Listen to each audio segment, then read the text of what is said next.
नमस्ते दोस्तों, अगर आप लोग रेलवे की किसी भी एग्ज़ाम की तैयारी कर रहे हैं तो PYQ लगाना बहुत ज़्यादा ज़रूरी होता है। इससे ये पता चलता है कि किस टाइप के प्रश्न पूछे जा रहे हैं उस पर्टिकुलर एग्ज़ाम में और उनका कॉन्सेप्ट क्या है। बेहतरीन कॉन्सेप्ट यहाँ पर आज हम लोग सीखने वाले हैं। RRB NTPC 2025 के ज्योमेट्री के महत्वपूर्ण सवालों को लेकर आए हैं, जो कि अभी पेपर हुआ है। आप सभी जानते हैं जून के अंदर पेपर हुआ है। उसके सभी शिफ्ट में जो ज्योमेट्री के प्रश्न हैं उन प्रश्नों को लेकर आए हैं और बहुत अच्छे तरीके से ये पूरी क्लास चलेगी, इसलिए क्लास में शुरू से अंत तक बने रहिएगा और इनका कॉन्सेप्ट सीखिए, क्योंकि बहुत महत्वपूर्ण है दोस्तों कॉन्सेप्ट सीखना। और कॉन्सेप्ट जब सीख लेते हैं तो आपके अंदर कॉन्फिडेंस आता है कि हाँ, अब ये चैप्टर हमसे बन जाएगा।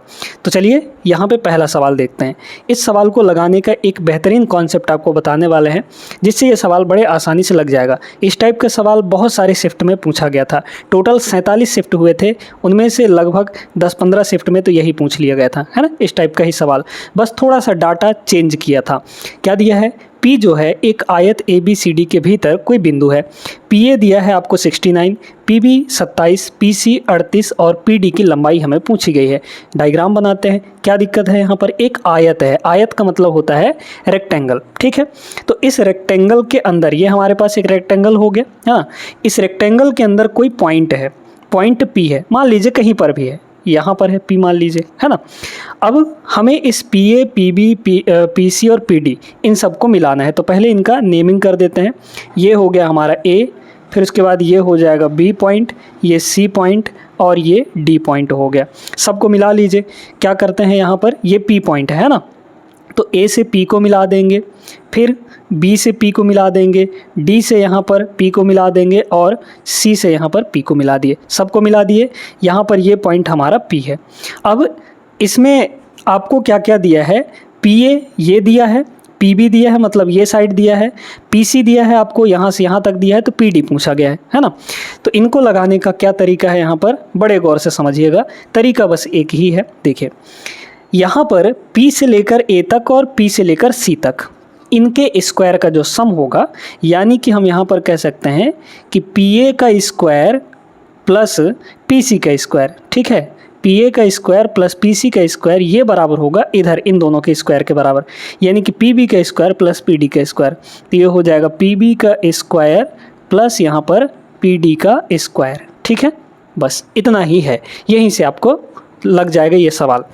PA आपको दिया है, PC दिया है, PB दिया है, PD निकालनी है ना। तो कितना हो जाएगा? देखिए PA का मतलब 69, तो यहाँ पर हो गया 69 का स्क्वायर, ठीक है। कितना हो गया? 69 का स्क्वायर प्लस PC यानी कि 38, तो यहाँ हो जाएगा 38 का स्क्वायर। देखिए ये PB का स्क्वायर इधर आएगा तो माइनस होगा। PB है कितना? 27, तो यहाँ पर हो जाएगा 27 का स्क्वायर।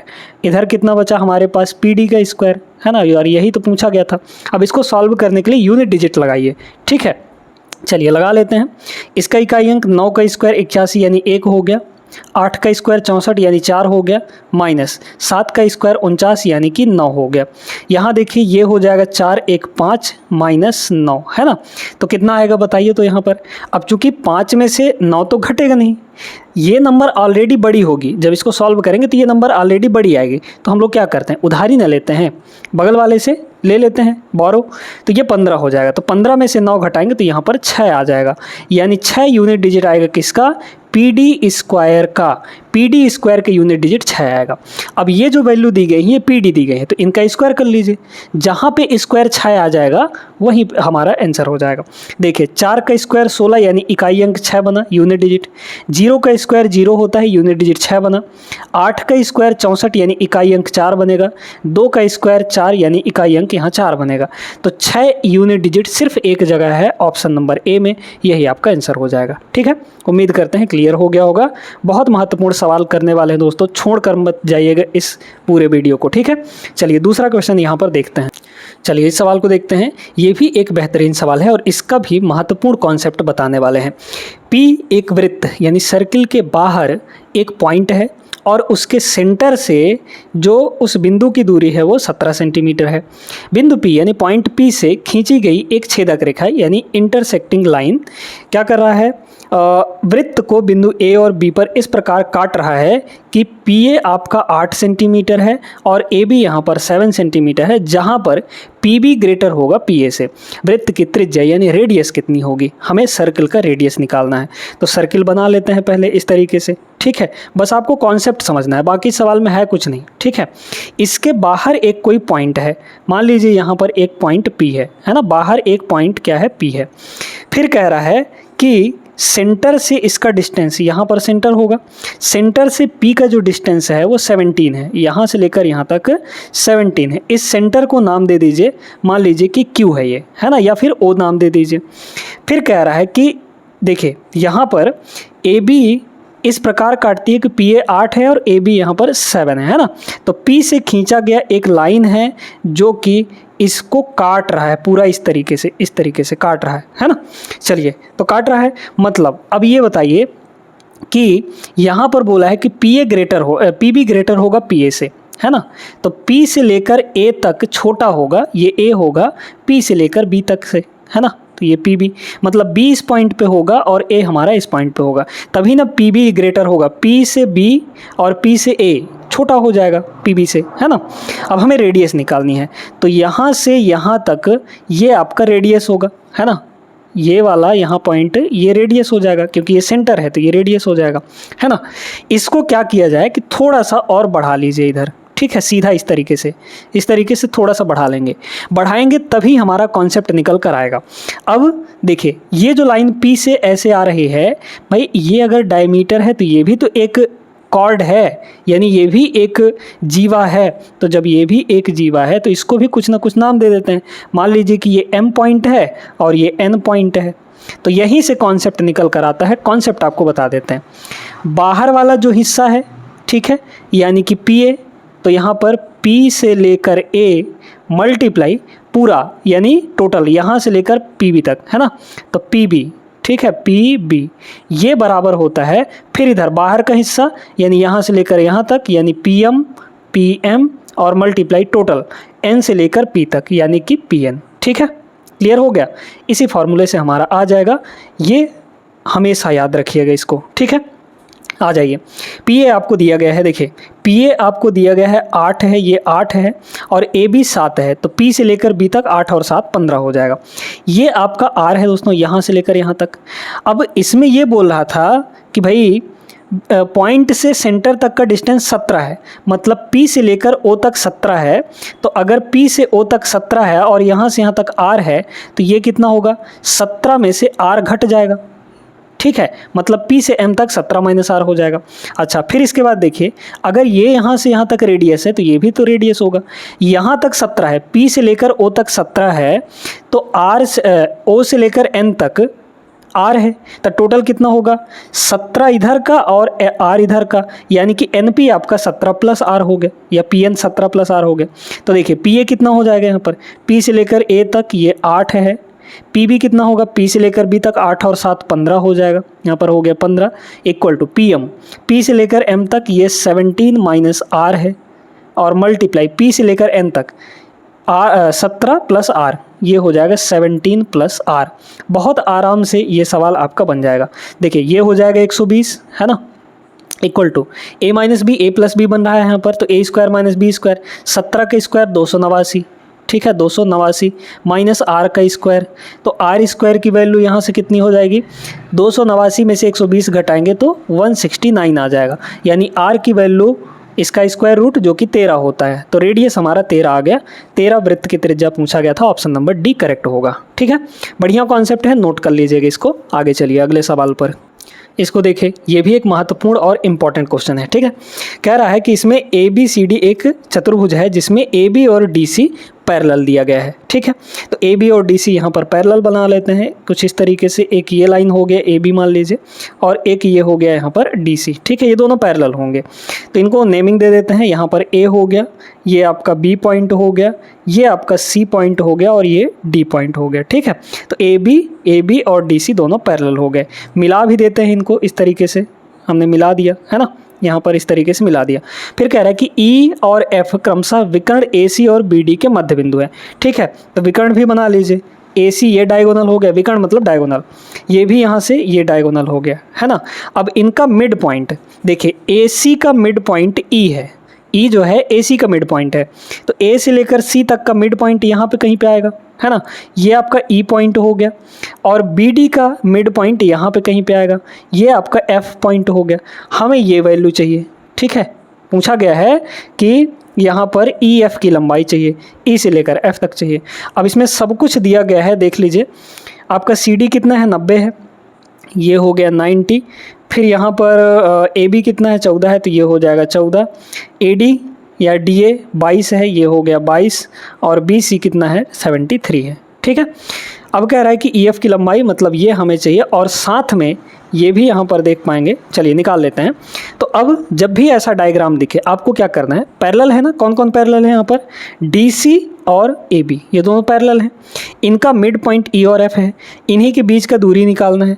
तो जो EF होगा E से लेकर F तक, ये होता है दोस्तों यहाँ पर दोनों पैरेलल लाइन के डिफरेंस का आधा। एक DC है, ठीक है, CD या DC कह लीजिए, और दूसरा पैरेलल लाइन यहाँ पर AB है, इन दोनों के डिफरेंस का आधा, डिफरेंस का आधा लेना है यहाँ पर, ठीक है। और यहाँ पर लगा लीजिए मॉड, मॉड क्यों, क्योंकि हमें पॉजिटिव वैल्यू लेनी है, क्योंकि लेंथ निकाल रहे हैं, है ना। चलिए, तो ये 90 में से 14 घटा लेंगे, तो ये हो जाएगा 90 - 14 डिवाइड बाई 2। यहाँ पर वैसे भी ये पॉजिटिव ही आएगा, तो 90 में से अगर इसको घटाएंगे 14 को, तो 90 में से 10 गया 80, और मतलब 76 हो जाएगा। तो 76 का यहाँ पर आधा, ठीक है, 76 का आधा करेंगे कितना हो जाएगा यहाँ पर 38, ठीक है। तो 38 दूना 76 हो गया, मतलब ऑप्शन नंबर बी इसका करेक्ट आंसर होगा, ठीक है। आगे चलिए, क्वेश्चन नंबर 4 देखते हैं। यहाँ पर एक चीज़ ध्यान रखिएगा, ये जो है ये आपका समरूप नहीं है, अनुरूप है, ठीक है, अनुरूप यानी करस्पॉन्डिंग, ठीक है। चलिए, तो कह रहा है कि एक ट्रायंगल है जिसके साइड्स आपको दिए गए हैं यहाँ पर, तो ट्रायंगल हम लोग ड्रॉ कर लेते हैं यहाँ पे, है ना। एक ट्रायंगल यहाँ पर ड्रॉ कर लिया जाए। चलिए, इस तरीके से ट्रायंगल हमने ड्रॉ कर लिया। अब यहाँ पर आपको 109, 171 और 100 दिया गया है। ये हो गया, मान लीजिए कि 109, है ना, ये हो गया 171 वाला साइड, और ये हो गया 100 सेंटीमीटर। कह रहा है कि 171 सेंटीमीटर लंबाई वाले साइड के करस्पॉन्डिंग इसकी हाइट कितनी होगी, ठीक है। मतलब ये हमारा 171 वाला साइड है, इसका हाइट निकालना है, इसके करस्पॉन्डिंग ये हाइट निकालनी है। हाइट वही होता है जो 90 डिग्री बनाए यहाँ पर, है ना, मतलब ये वाला, ठीक है। अब एक बात आप सभी जानते हैं कि अगर तीनों साइड दिए गए हैं एक ट्रायंगल के, तो हीरोन फार्मूला लगा के एरिया निकाला जा सकता है ना। और अगर हाइट दिया है तो एरिया एक और तरीके से निकाला जा सकता है। हम चाहे कोई भी तरीका लगाएं एक ट्रायंगल के एरिया निकालने के लिए, एरिया तो बराबर ही आएगा, चाहे ये हाइट वाला फार्मूला लगा दें, चाहे हम लोग हीरोन फार्मूला लगा दें, है ना। तो हमें बस यही करना है, ये हाइट हमें चाहिए, यही हाइट तो हमें चाहिए। तो क्या होता है formula, 1/2 base into height. 1/2 base कितना है, यहाँ से लेकर यहाँ तक, ये आपका बेस है, यानी 171 इंटू यहाँ पर हाइट यानी कि h। यही एरिया किसके बराबर होगा, जब हम इसका area according to Heron formula निकालेंगे। हीरोन फार्मूला क्या होता है, √s into s minus a। अच्छा, s क्या होगा यहाँ पर, S होता है सेमी पेरीमीटर, मतलब तीनों साइड को जोड़कर आधा कर देंगे। जोड़िए सभी को, कितना हो जाएगा, 171 और 109, 71 9 80, मतलब 280, 280 और यहाँ पर 100 यानी कि 380 हो गया। इसका आधा कर देंगे तो सेमी पेरीमीटर आ जाएगा, यानी ये आ गया 190, ठीक है। तो फॉर्मूला क्या होता है, S into S minus A, यानी पहला साइड ये आपका A है, ये आपका यहाँ पर B है, और ये यहाँ पर C है, ठीक है, ध्यान रखिएगा। तो देखिए यहाँ पर S का मतलब क्या हुआ यहाँ पर 190, ठीक है, इंटू S माइनस A, यानी 190 में से 109 घटा दीजिए, तो 90 में 9 घटाएंगे तो 81 बचा, ये हो गया 81, फिर मल्टीप्लाई S माइनस B, यानी 190 में 171 घटाइए तो कितना हो जाएगा यहाँ पर 18, कितना हो जाएगा यहाँ पर, सॉरी 19 हो जाएगा, है ना, 19 हो जाएगा। फिर मल्टीप्लाई S माइनस C, यानी कि 190 माइनस 100, यानी कि 90 आ गया यहाँ पर। निकाल लीजिए कितना होगा यहाँ पे, देखिए ये 19 यहाँ, 19 इंटू 10 यहाँ है, एक 19 यहाँ है ना। तो 19 19 कॉमन आके 19 हो गया, यहाँ का 10 और ये 900, भाई 10 इसका और ये 90 मल्टीप्लाई होकर 900 बन गया। 900 का वर्गमूल कितना होगा, 30 हो जाएगा। और यहाँ पर 81 है, इसका तो 9 ही होता है। यहाँ है आपका 1/2 मल्टीप्लाई ये हो जाएगा 171 मल्टीप्लाई h। ठीक है, काटा पीटी कर लीजिए बस, और तो कुछ है नहीं इसमें, है ना।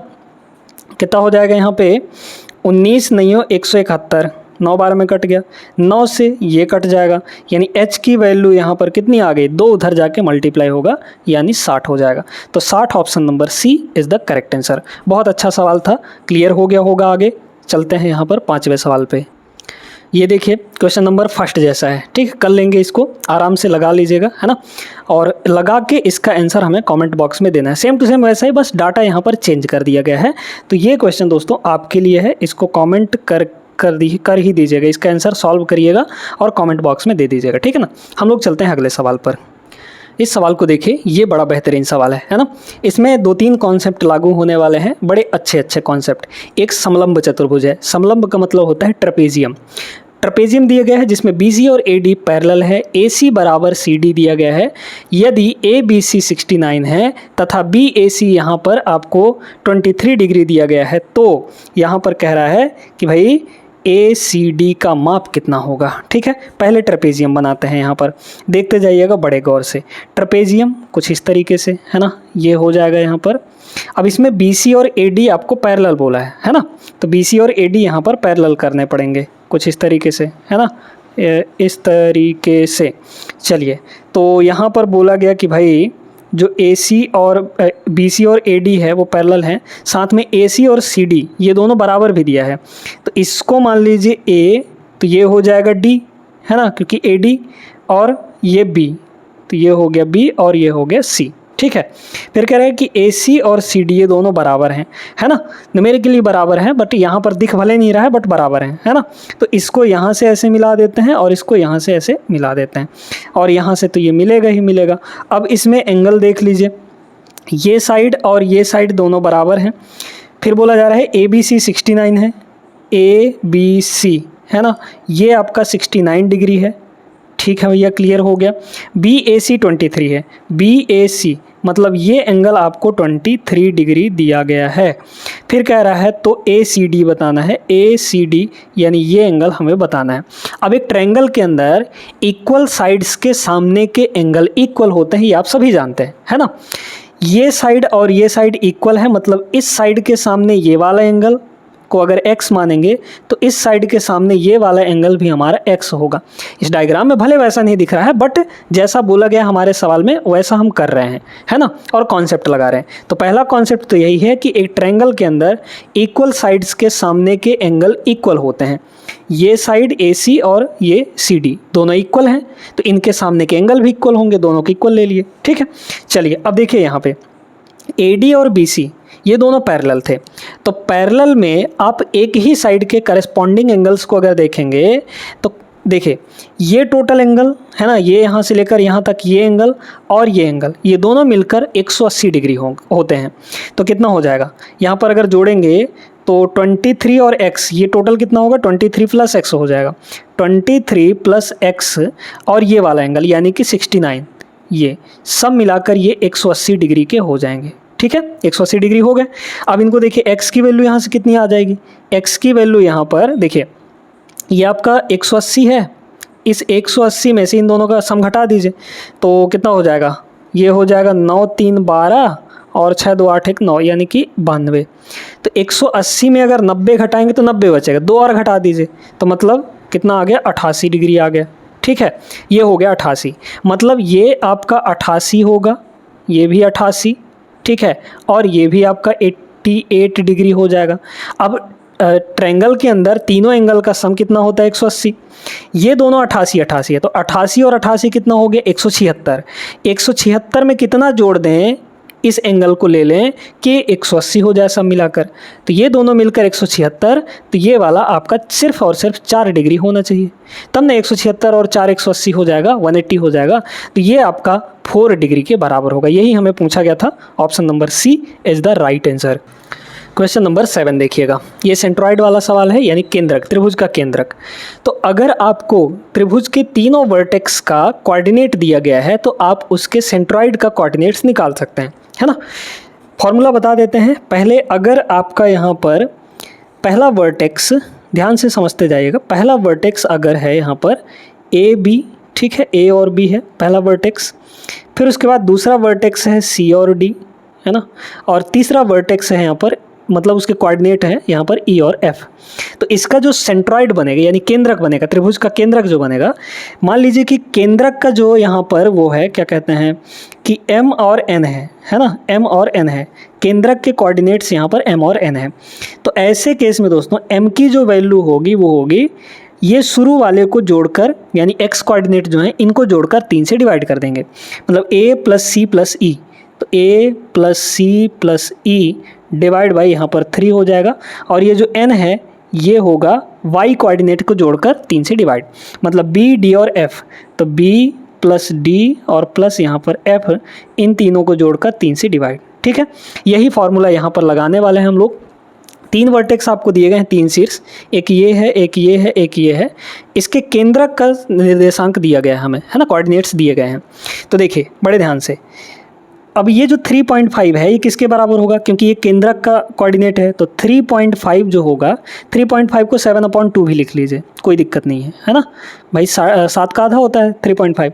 ये जो केंद्रक का है ये किसका होगा, सभी x कोऑर्डिनेट को जोड़कर 3 से डिवाइड, तो x पहला, फिर यहाँ पर 3 है इसका पहला, फिर इसका है -6, तो यहाँ हो गया -6, इन सब को जोड़कर 3 से डिवाइड कर देंगे, क्रॉस मल्टीप्लाई कर लीजिए, ये हो जाएगा 21 इज इक्वल टू, ये 2 इधर जाके मल्टीप्लाई होगा तो ये तो -3 होगा, है ना, तो 2x और 2 -3 से मल्टीप्लाई होगा यानी कि -6 हो जाएगा।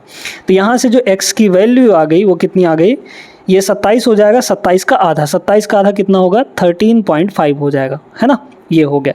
तो x की वैल्यू 13.5। हमें पूछा क्या था, हमें पूछा था x + 3, y - 4, तो x तो आ चुका है, y निकालने की ज़रूरत यहाँ पर पड़ेगी नहीं, क्योंकि ऑप्शन में देख पाएंगे सब जगह अलग अलग दिया है ना। तो x + 3 निकाल लीजिए, x हमारा कितना है, देखिए x + 3 कितना हो जाएगा, x है 13.5, इसमें 3 जोड़ देंगे तो कितना आएगा, 16.5 आ जाएगा, 16.5, यानी x कोऑर्डिनेट हमारा 16.5 आना चाहिए। ऑप्शन नंबर सिर्फ एक ही जगह पर 16.5 है शुरू में, यहाँ पर y कोऑर्डिनेट दिया गया है तो ये नहीं होगा, है ना, तो ये वाला ऑप्शन नंबर फर्स्ट करेक्ट हो जाएगा। बाकी और इस वाले से करना चाहें y कोऑर्डिनेट से इस वाले को लेकर तो उससे भी कर सकते हैं, लगा सकते हैं, आपकी मर्जी है ना। चलिए 8वें सवाल पर चलते हैं। देखिए दोस्तों, अब इस टाइप वाले सवाल भी बहुत ज़्यादा परेशान किए हुए थे, है ना। इनमें क्या होता है, एक समकोण त्रिभुज है यानी कि राइट एंगल ट्रायंगल है, उसमें ये आपके साइड दिए गए हैं, तो इसको तो बेसिक से भी लगा सकते हैं, एरिया निकाल सकते हैं। एक बार आपको साइड्स मिल गए तो साइड मिल जाने के बाद एरिया निकल जाता है राइट एंगल ट्रायंगल का, है ना। तो पहले बेसिक तरीका देख लेते हैं कि भाई कैसे लगाया जाएगा, है ना। तो यहाँ पर देखते हैं हम लोग कि हमारे पास एक राइट एंगल ट्रायंगल है, ठीक है, कुछ इस तरीके से एक राइट एंगल ट्रायंगल है, इसमें 3 साइड दिए गए हैं। अब ये बताइए जो सबसे बड़ा होगा वो आपका हाइपोटेनस होगा, x - 15, x - 25 और x - 18 और x - 25 और x, इन सब में सबसे बड़ा कौन होगा, x होगा, क्योंकि बाकी दोनों x से छोटे हैं, ठीक है। तो ये आपका x हो गया, बाकी दोनों में से, इन दोनों में से किसी को भी कोई भी मान लीजिए यहाँ पर x - 18 है तो ये वाला x - 25 हो जाएगा कि नहीं, है ना। बस ये हो गया। अब आप सभी जानते हैं कि एक राइट एंगल ट्रायंगल के अंदर बेस का स्क्वायर प्लस परपेंडिकुलर का स्क्वायर बराबर होता है हाइपोटेनस के स्क्वायर के बराबर। तो अगर इसके स्क्वायर प्लस इसके स्क्वायर का सम इसके स्क्वायर के बराबर करेंगे तो यहाँ से एक क्वाड्रेटिक इक्वेशन बन जाएगा, और उस क्वाड्रेटिक इक्वेशन को जब आप सॉल्व करेंगे तो x की वैल्यू आएगी। जब आपको x की वैल्यू मिल जाएगी तो x की वैल्यू यहाँ पर रखेंगे तो एक साइड ये मिल गया, x की वैल्यू यहाँ पर रखेंगे तो एक साइड ये मिल जाएगा। और एरिया का फॉर्मूला क्या होता है, एरिया का फॉर्मूला होता है यहाँ पर 1/2 बेस इंटू हाइट, है ना, बेस और हाइट, ठीक है, बेस इंटू परपेंडिकुलर ये भी कह सकते हैं आप लोग, ठीक है। चलिए क्लियर हो गया। अब लेकिन ऐसे नहीं करना है, क्योंकि ऐसे तो आपको बहुत ज़्यादा समय लगेगा। यहाँ से एक क्वाड्रेटिक इक्वेशन बनेगा, क्वाड्रेटिक इक्वेशन के लिए थोड़ा सोचना पड़ेगा कि x की वैल्यू क्या आएगी, ऐसे करते करते बहुत समय लग जाएगा। आप हमेशा याद रखिएगा दोस्तों कि राइट एंगल ट्रायंगल दिया है, इसलिए ये तीनों साइड क्या होंगे, ट्रिपलेट होंगे, ठीक है। जब ये ट्रिपलेट होंगे तो जो इसका एरिया होगा वो क्या होगा, 1/2 बेस इंटू हाइट, है ना। ये जो एरिया आता है ये हमेशा किसका, 6 का डिविजिबल होता है, 6 का डिविजिबल होता है, बस छोटे वैल्यू को छोड़कर। लेकिन अगर बड़ी बड़ी वैल्यू हैं तो 6 का डिविजिबल ही आएगा। एरिया जो भी आएगा वो 6 से कटने वाला कोई नंबर आ जाएगा, ठीक है, डिविजिबल। हमेशा इस चीज़ को याद रखिएगा। तो इसको आप ऑप्शन से भी लगा सकते हैं। 6 से कटने वाला नंबर बस देख लीजिए, आपका वही आंसर हो जाएगा। 6 का रूल क्या होता है? 2 और 3 से कटने वाला नंबर। भाई जो संख्या 2 से भी कटे और 3 से भी कटे वही संख्या हमारी 6 से कटेगी। 2 से कटने वाला ये तो नहीं है क्योंकि लास्ट में 1 है। 2 से वही कटता है जिसके लास्ट में इवन नंबर होता है। ये भी 2 से नहीं कटेगा। ये 2 से नहीं कट रहे हैं तो 6 से क्या ही कटेंगे। 2 और 3 दोनों से कटना चाहिए तब 6 से कटता है। हाँ, ये भी 2 से कट जाएगा, ये भी 2 से कट जाएगा, मतलब ये 6 से कट सकते हैं। अब 3 का रूल चेक करते हैं। 3 से कौन कटता है? 3 से वही कटता है जिसके डिजिट्स का सम 3 से कट जाए। मतलब सभी अंकों को जोड़ लीजिए। 3 1 4 2 6, 6 आपका 3 से कट जाता है, मतलब ये संख्या 3 से कट जाएगी। तो जब 3 से भी कट रही है, 2 से भी कट रही है, मतलब 6 से भी ये डिवाइड हो जाएगा। अगर इसको देखेंगे तो 3 1 4 1 5 4 9, एक सेकंड, यहाँ पे भी आ गया आपका 9, है ना, यहाँ पे भी आपका आ गया 9। तो जब 9 आ गया तो ये भी 3 से कटेगा और यहाँ पर आपका किससे? 2 से भी कट रहा है, मतलब ये भी 6 से कट रहा है। तो इन दोनों में अब यहाँ पर मतलब कि कंफर्म नहीं हो पा रहा है कि कौन सा आंसर होगा। हमने 6 का डिविजिबल तो देख लिया, लेकिन बड़े वैल्यू में एक और चीज़ होती है दोस्तों कि वो 4 का भी डिविजिबल होता है, ठीक है। जो एरिया आता है वो 4 का भी डिविजिबल होता है। 4 से कटने वाला कौन सा नंबर है? 4 से वही कटता है जिसके लास्ट के 2 डिजिट 4 से कट जाए। क्या ये 14 4 से कटेगा? नहीं कटेगा, तो मतलब ये आंसर नहीं होगा आपका। ये 20 आपका 4 से कट रहा है, मतलब ये आपका आंसर हो जाएगा, ठीक है। उम्मीद करते हैं क्लियर हो गया होगा। आगे चलिए अगले सवाल पर, ठीक है ना। ऐसे ही लगाया करिए। अब जैसे ये है, सेम टाइप का सवाल है ना। क्या करना है इसमें? आपको देखना है भाई समकोण त्रिभुज दिया है तो उसका एरिया पूछा गया है। आप सीधे सीधे देख लीजिए कौन 6 से कट रहा है ना।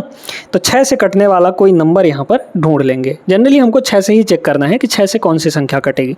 जरूरी नहीं कि 4 से ही कटे, लेकिन 4 से भी कभी कभी कट सकता है वो, ठीक है। चलिए तो देखते हैं यहाँ पे। अगर देखा जाए तो ये तो आपका 6 से नहीं कटेगा, मतलब ये आंसर नहीं होगा क्योंकि लास्ट में 9 है ना। 6 से कटने के लिए 2 से ये भी कट रहा है, 2 से ये भी कट रहा है, 2 से ये भी कट रहा है, बस 3 से कट चेक कर लीजिए।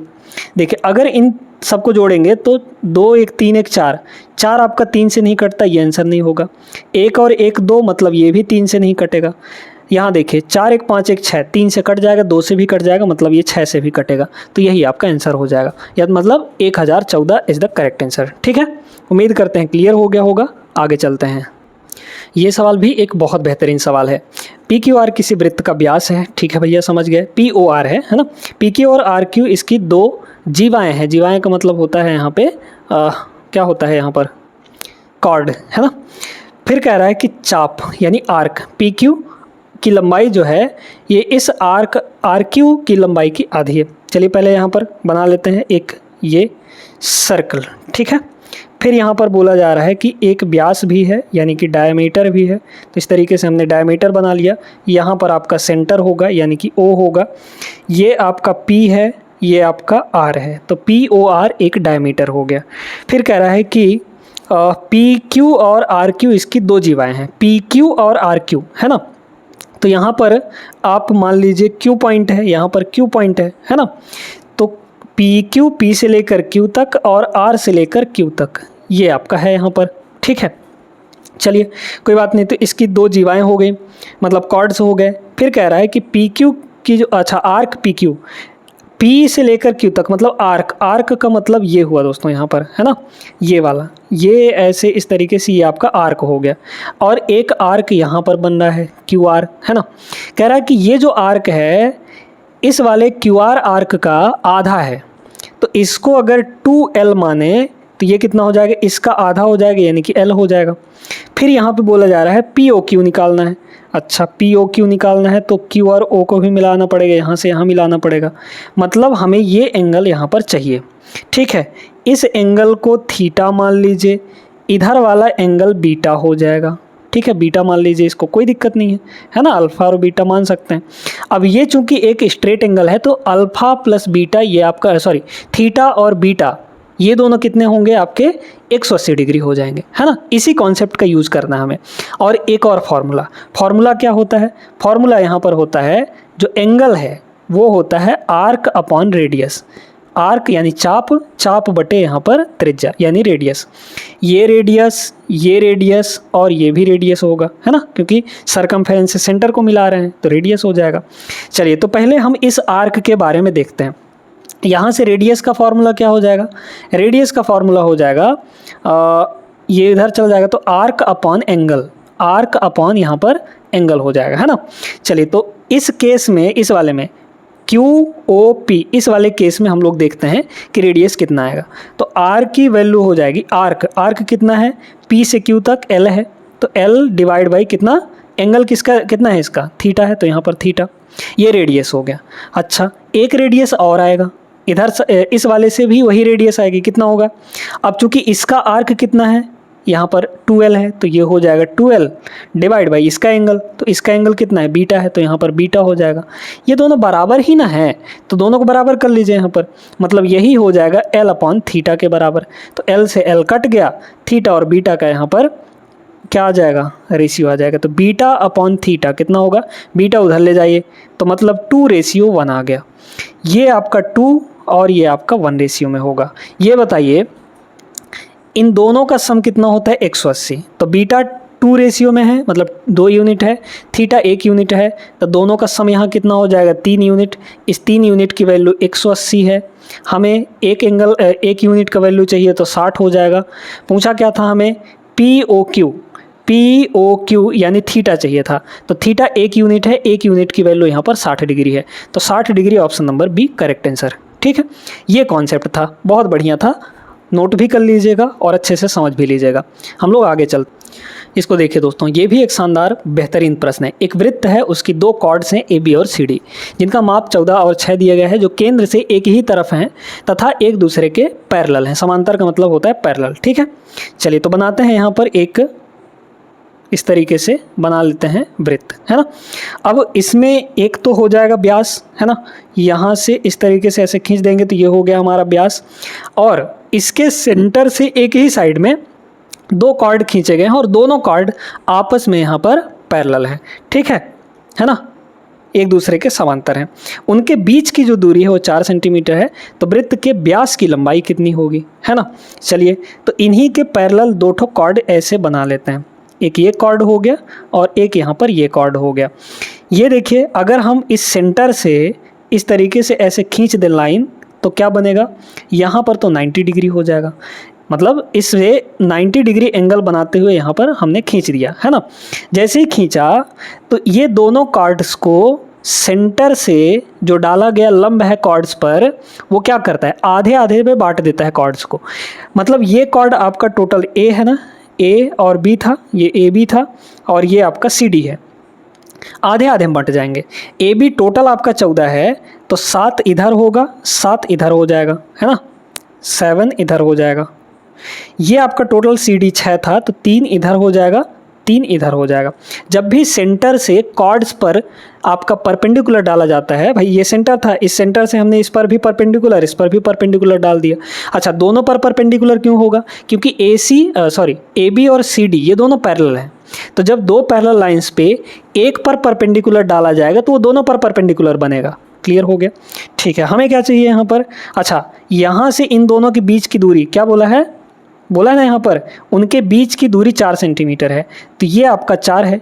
यहाँ से यहाँ तक मान लीजिए कि x है, तो इसको मिलाइए ज़रा, यहाँ से इसको मिला लीजिए और यहाँ से इसको मिला लीजिए, तो रेडियस ही ना हुआ ये भी आपका रेडियस होगा और ये भी आपका रेडियस होगा यहाँ से यहाँ तक। तो दोनों रेडियस को इक्वल कर लीजिए, है ना, और रेडियस का स्क्वायर भी इक्वल होगा।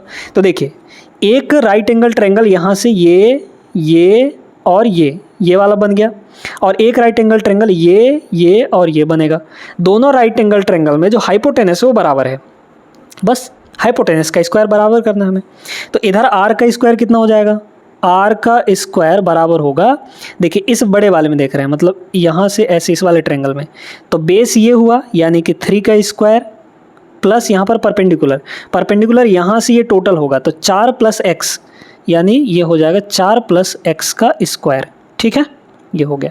यही जो रेडियस का स्क्वायर है इसके लिए भी बराबर होगा, मतलब हम इसको बराबर कर सकते हैं, इसका बेस यानी कि 7 का स्क्वायर और प्लस ये वाला मतलब ये परपेंडिकुलर जो कि x है तो इसका स्क्वायर। बस यहाँ से तो हो गया, सीधे सीधे हो गया। देखिए ये 4 + x का स्क्वायर है, तो 4 + x का whole square equal to minus ये हो जाएगा x स्क्वायर, यहाँ है 49 और ये 9 उधर जाएगा तो घट जाएगा। मतलब ये कितना हो गया आपका a + b, a - b लगा लीजिए, a + b यानी 4 + x को x के साथ जोड़ेंगे तो ये हो जाएगा 4 + 2x, और 4 + x में एक बार x घटा देंगे तो x कट जाएगा, 4 बचेगा यहाँ पर। ये हो गया आपका 40, तो 4 से ये कट जाएगा 10 बार में, यानी कि x की वैल्यू यहाँ से 2x की वैल्यू कितनी आ गई 6, तो x की वैल्यू यहाँ से 3 हो जाएगी। ठीक है, तो x की वैल्यू 3 आ गया हमारे पास। हमको पूछा क्या था, व्यास की लंबाई। ठीक है, व्यास की लंबाई पूछा गया था। तो x देखिए ये आपको पता चल गया, ये आपको यहाँ पर पता चल गया कि 3 होगा, तो इसका स्क्वायर निकाल लीजिए, मतलब रेडियस निकाल लीजिए यहाँ पर। तो रेडियस का जो स्क्वायर है ये कितना होगा यहाँ पे, बेस का स्क्वायर यानी कि 49, ठीक है, 7 का स्क्वायर पर प्लस इसका x का स्क्वायर, लेकिन x है कितना यहाँ पर 3, तो 3 का स्क्वायर 9 हो जाएगा। यानी r की वैल्यू यहाँ से कितनी आ गई, r की वैल्यू ये 58 हो जाएगा, तो √58 आ जाएगा, √58 रेडियस आया। अच्छा, हमें पूछा गया है डायमीटर, व्यास मतलब डायमीटर, तो डायमीटर तो रेडियस का डबल होता है, √58 को 2 गुना करिए, 2√58 आ जाएगा, यानी ऑप्शन नंबर फर्स्ट होगा। बी मत टिक कर दीजिएगा जल्दबाजी में। क्लियर हो गया ना, आगे चलते हैं। चलिए दोस्तों इस सवाल को देखते हैं। ये सवाल भी एक बढ़िया सवाल है ज्योमेट्री का। थोड़ा सा कॉन्सेप्ट बता देते हैं। किसी भी रेगुलर पॉलीगन में यानी समबाहुभुज में जो इंटीरियर एंगल होता है उसका फार्मूला और एक्सटीरियर एंगल इसका फार्मूला, दोनों फार्मूले नोट कर लीजिएगा। हालांकि इस फार्मूले से हम लोग नहीं लगाने वाले हैं इस सवाल को, क्योंकि ये परसेंटेज में दिया गया है ना, तो परसेंटेज से ही सारी चीज़ें हम लोग करने वाले हैं। चलिए फिर भी फार्मूला याद रखना है आपको। जो एक्सटीरियर एंगल का फार्मूला होता है किसी भी रेगुलर पॉलीगन के लिए वो होता है 360 divide by number of side, यानी कि n, कितने साइड हैं उस पॉलीगन में यानी बहुभुज में। इसके बाद इंटीरियर एंगल का जो फार्मूला होता है वो होता है 180 में से एक्सटीरियर को घटा दीजिए, यानी कि 360/n को घटा दीजिए। इसको एक तरीके से और भी लिखा जा सकता है, i को अगर लिखेंगे तो ये हो जाएगा n-2 divide by n into 180। ठीक है, इस तरीके से भी आप लोग लिख सकते हैं, दोनों तरीके, दोनों से आएगा आंसर। ठीक है, तो ये हो गया। हाँ, एक चीज़ और ध्यान रखना है कि interior angle plus exterior angle in दोनों का सम जो होता है वो आपका 180 डिग्री के बराबर होता है। बस इसी का यूज करना है, यही यूज होगा। बोला गया है उसके अंतः कोणों का योगफल उसके बाह्य कोणों के योगफल से 250% अधिक है। 250% की फ्रैक्शन वैल्यू कितनी होगी यहाँ पर, 250% की वैल्यू हो जाएगी 250/100 यानी 5/2। ठीक है, 5/ यहाँ पर 2 हो जाएगा। भाई 250/100 करिए तो 50 से दोनों को काटेंगे तो 50 पंचे 250 और 50 दूना 100, 5/2 आ गए, है ना। ये जो है दोस्तों यहाँ पर ध्यान से देखते जाएंगे, ये जो है ये आपका दिया गया है उसके एक्सटीरियर एंगल के योगफल से इतना अधिक है, तो ये एक्सटीरियर एंगल है और इससे अधिक होगा हमारा इतना, 2 से 5 अधिक होगा इंटीरियर एंगल का सम।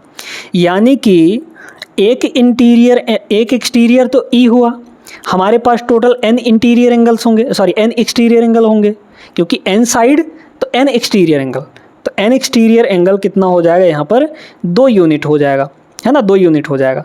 इसी तरह से एक इंटीरियर एंगल i हो गया, हमारे पास टोटल n इंटीरियर एंगल्स होंगे, तो n e टोटल सभी का सम कितना हो गया यहाँ पर 2 से 5 अधिक हो जाएगा। बोला है ना 250% अधिक होगा इंटीरियर एंगल का सम, तो 2 से 5 अधिक यानी कि 7 हो जाएगा।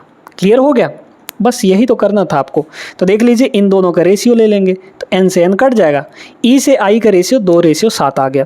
अब आप सभी जानते हैं कि e + i 180 होता है, बताए थे अभी आपको, तो 2 और 7 कितना हो जाएगा 9 की वैल्यू 180 एक्चुअल में, तो 1 की वैल्यू कितनी हो जाएगी 9 दूना 18 यानी कि 20 डिग्री।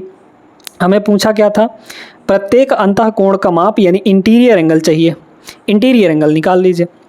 1 की वैल्यू अगर 20 है तो इंटीरियर एंगल 7 यूनिट है, 1 की वैल्यू 20 तो 20 7 140, 140 डिग्री आ जाएगा। हर एक इंटीरियर एंगल 140 डिग्री का होगा। Option number D is the right answer. बहुत बढ़िया सवाल था, आगे चलते हैं। एक बहुत ही बेहतरीन सवाल आपके सामने यहाँ पर है।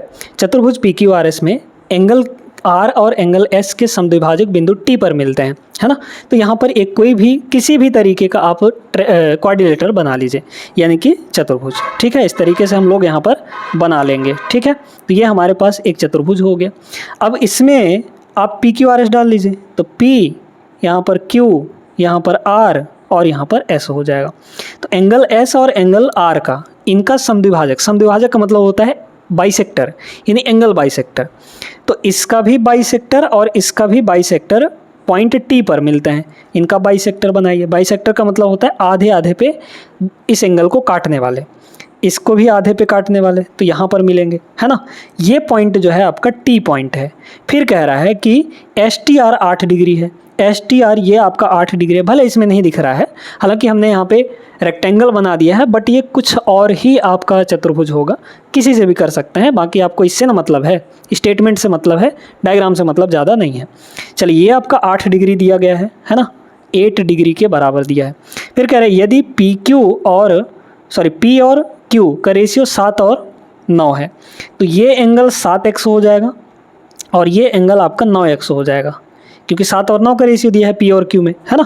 तो ये 7x, ये 9x, पी आपका 7x, क्यू आपका 9x हो गया, ठीक है।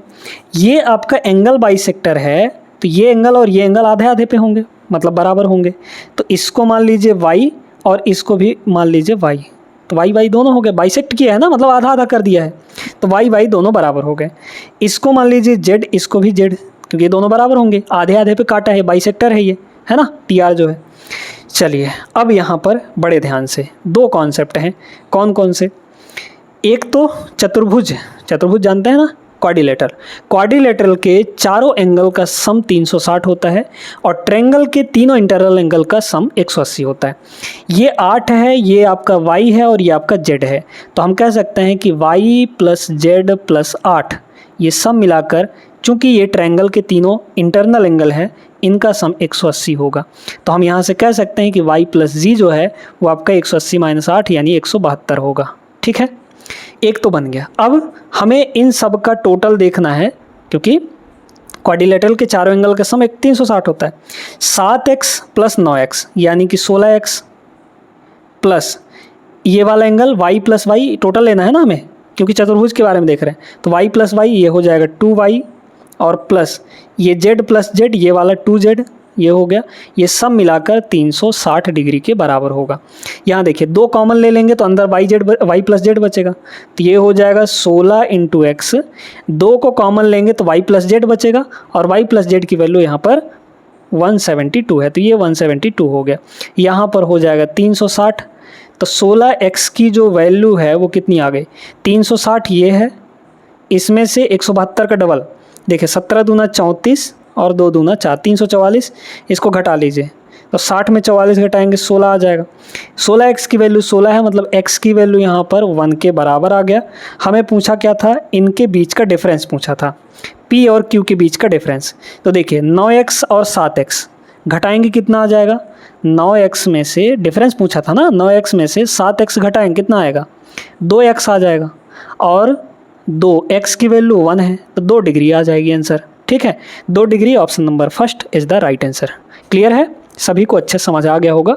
एक सवाल चलिए और करते हैं हम लोग, आइए इसको देखते हैं। ये भी एक तगड़ा सवाल है, बेहतरीन सवाल है ना। अब यहाँ पे क्या दिया गया है कि एक समांतर चतुर्भुज है, यानी कि पैरेललोग्राम है। इसका एक कोण उसके आसन्न कोण यानी कि एडजेसेंट एंगल के 4/5, 4/5 से 27 कम है। तो समांतर चतुर्भुज का सबसे छोटा कोण क्या होगा। यहाँ पर पहले तो हम लोग यहाँ पर एक समांतर चतुर्भुज बना लेते हैं, है ना। समांतर चतुर्भुज यहाँ पर बना लेते हैं। समांतर चतुर्भुज कुछ इस तरीके से होता है ना, इस तरीके से ये हो जाएगा और यहाँ से इसको मिला लेंगे, यहाँ से ये मिल जाएगा।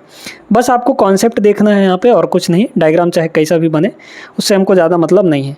यहाँ पर कह रहा है कि उसके आसन्न कोण, हाँ चतुर्भुज के बारे में थोड़ा सा जान लीजिए, पैरेललोग्राम के बारे में। इसके अपोजिट साइड्स इक्वल होते हैं और पैरेलल भी होते हैं। ये दोनों साइड इक्वल और पैरेलल होंगे, ये दोनों साइड इक्वल और पैरेलल हो जाएंगे, ठीक है। हाँ, आमने सामने के यानी अपोजिट एंगल्स भी इक्वल होते हैं। ये एंगल और ये एंगल इक्वल होगा, ये एंगल और ये वाला एंगल इक्वल हो जाएगा, है ना। कह रहा है इसमें कि समांतर चतुर्भुज का एक ठो कोण जो है ना, एक ठो कोण वो उसके एडजेसेंट एंगल के 4/5 से 27 कम होगा, है ना। देखते जाइए, यहाँ पर एक एंगल हम लोग x मान लेते हैं, इसको x मान लेते हैं। तो ये जो इसका एडजेसेंट एंगल है, क्योंकि ये दोनों एक दूसरे के एडजेसेंट होंगे, तो इसका एडजेसेंट ये और इसका एडजेसेंट ये, मतलब ये एंगल कितना होगा यहाँ पर, ये एंगल जो है ये हो जाएगा आसन्न कोण का 4/5 से 27 कम। इसके यानी x के 4/5 से कितना कम हो जाएगा, 27 कम हो जाएगा। ठीक है, ये आ गया हमारे पास।